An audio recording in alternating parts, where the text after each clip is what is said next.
There are 9 places in the Garden of Eden, and all of them consist of well-built houses with upper chambers, and the length of the houses is 60 myriads of miles. Each one of them is presided over by 60 myriads of ministering angels. In each of these houses there are well-arranged canopies made of spices and roses and myrtle trees. Every pious man has his place allotted to him according to his deeds, and to their appointed places the ministering angels lead them. There the angels of mercy dance and sing praises before him, as it is mentioned above. In the midst of the Garden of Eden there are 60 myriads of species of trees and fruit, of which the pupils of the sages eat. There the light of the righteous is as the light of the sun, and 60 myriads of ministering angels attend them and feed them, while 60 myriads of angels of mercy sing and dance before them, and they bring them spiced wine and juice and pomegranates, which they drink with delight. Joshua ben Levi said, I saw in the Garden of Eden 10 companies and well-built houses, each one of which was 12 myriads of miles in length, 110 myriads of miles in breadth, and 100 myriads of miles in height. The first house was opposite the first entrance of the Garden of Eden, wherein there dwelt those proselytes who had converted themselves. The beams thereof were of white glass, and walls thereof of cedar wood. When I went to measure it, all the proselytes stood up and tried to prevent me, when Obadiah immediately rose up and said, Happy would ye be if you should be deemed worthy to dwell with such a righteous man. They thereupon allowed me to measure it. The second house, corresponding with the second gate, is built of silver, and its walls of cedar. Therein do the penitent dwell, presided over by Manasseh. The third house is built of gold and silver, wherein are to be found all the good things of heaven and earth, wherein every kind of food and drink is arranged. In this house Abraham, Isaac, and Jacob dwell, as well as those who died in the wilderness, the generation of the wilderness, all the sons of Jacob, and the 12 tribes, with Moses and Aaron presiding over all of them. There also are David and Solomon and Caleb, who is alive in every generation except those of Absalom and Korah. I saw their precious stones, beds of gold and precious stones, and couches and prepared lights. David exclaimed, These are prepared for my children who dwell in the world from which I have come. I then said to him, Are not all the Israelites here? At this our ancestor Jacob interposed and said, All of Israel are my children, and they are not like the other nations of the world, nor are they like the children of Abraham my grandfather, nor like the children of Esau my brother.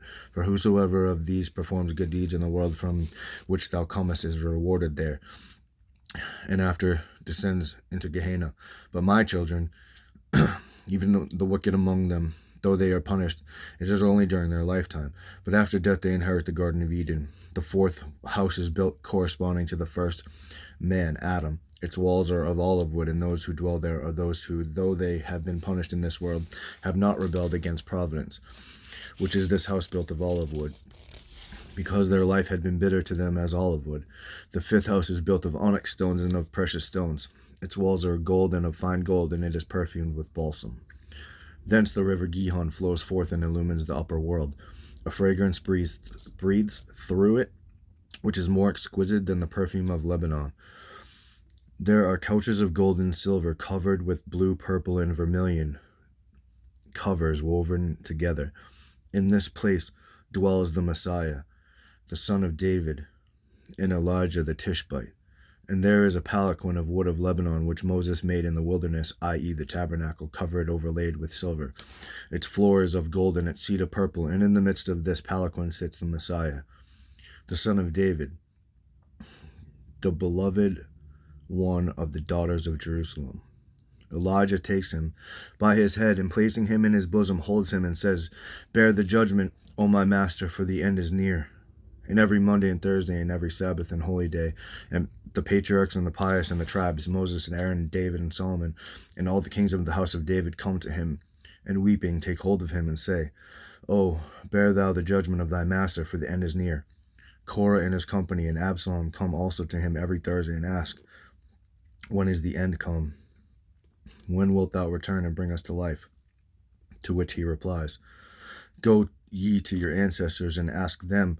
They are then abashed, and do not go ask them. When I came before the Messiah, the Son of David, he asked and said, "What are my children doing in the captivity?" I answered, "Every day they await thee in their captivity among the nations of the world, which oppress them." He then lifted up his voice and wept. After this I implored him and said, "Do thou show me Gehenna," which I desired to behold. But he would not allow me, and I said to him, "Why wilt thou not let me see it?" To which the Messiah answered and said, "It is not meet for the righteous to see it, for there are no righteous people in hell." I then forthwith sent the angel Quipod that he might measure hell from beginning to end. But he was not able to do so, because at the time Ishmael, Shimon, son of Gamaliel, and 10 other pious men were put to death.